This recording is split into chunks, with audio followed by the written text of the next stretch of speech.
嗨，大家好，我是 Brian， 目前是 Spark TW 的成员，同时也是 VPON 的资料工程师。很高兴有这个机会跟各位同学来介绍 Spark。Spark 能在短时间内在大数据领域中站稳脚步，除了它的速度快之外呢，最重要的是 Spark 实作了数据工程师以及数据科学家容易使用的工具，例如像是 SQL 或是 Machine Learning API 来操作数据。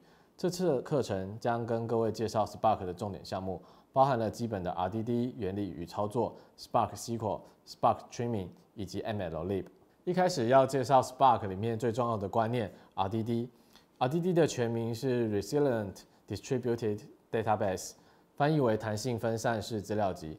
RDD 是 Spark 中最基本也是最基础的资料结构，会装载各位喂进去的资料，所有的操作都是在操作 RDD。那 RDD 的运行呢，它可以容忍错误。当错误发生时，会自动去资料源拉资料重新计算，而当资料转成 RDD 后 ，Spark 便会自动帮你操作平行处理，不论是平行在不同的 CPU thread， 或者是在不同的 node 上。那 RDD 最基本有两种类型，一种是从 Scala 来的平行集合，可以将计算平行处理；另外一种则是 Hadoop 资料集，能够将运算用于每条记录上。RDD 的操作和一般平常程式不太一样。例如我们在写 Python 的时候，每个指令会依序被触发，但是 RDD 却不是。RDD 有两种操作行为，分别是转换和行动。转换属于懒惰式操作，不会及时的运行。Spark 会记录每个转换之间 RDD 的关系，直到行动指令才会一并的处理。之后我们会有更清楚的例子帮助各位了解。那 RDD 可以储存在记忆体或者是硬碟中，透过持久化储存可以加速 RDD 的处理速度，避免每次都要从资料来源重新读取资料。这边有个图示可以表达 RDD 的生命周期。当 Spark 从资料源读取资料后，就会将其转变成 RDD。那一次的操作可能会需要很多的转换行为，所以中间会产生非常多个 RDD， 每次转换都会产生一个新的。那这一系列的 RDD 会透过一次的行动就会产生某个值。那结束这次 RDD 的行为，因此在一次的 RDD 的操作中，会产生很多个相互依赖的 RDD， 但是只会有一次的行动，而行动后产生的资料就不会是 RDD。那这是另外一种情况 ，Spark 从 HDFS 中读取资料后，透过一系列的 RDD 转换，最后会在行动阶段将取到的数据存回硬碟。我们透过一个简单的例子来了解转换和行动。那现在有3笔资料，分别是 dear、bear、river、car、river 和 dear、car、bear 放在 HDFS 中。那我们想做简单的字词统计，看每个词出现几次。这边的每个框呢代表平行处理的过程，各位可以想象成是一个独立的 node。首先 Spark 将资料读取出来转成 RDD 后，做了第一次的转换，将每个字词根据空白分开。那第二次的转换呢，将每个词 mapping 到一个数字1，变成一个 tuple。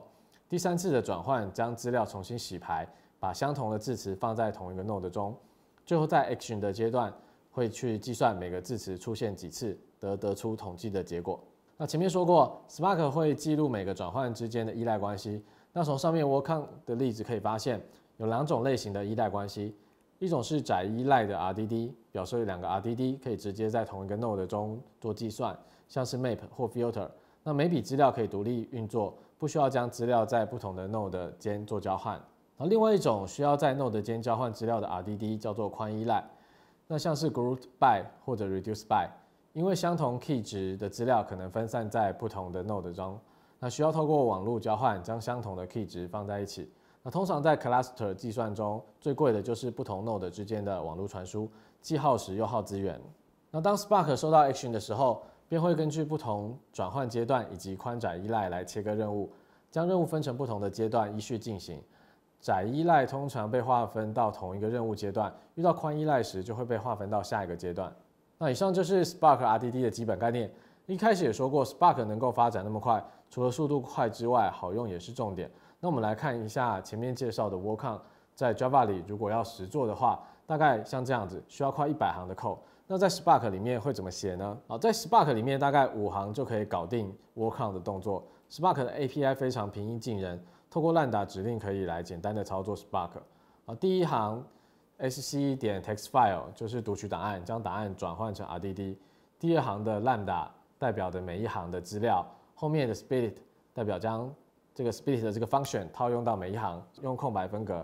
那第3行的 x 代表刚刚每个被分开的字会对到一个一，成为一个 tuple。最后将资料依照每个 key 排序，透过 reduce 将一加总，就完成了 word count。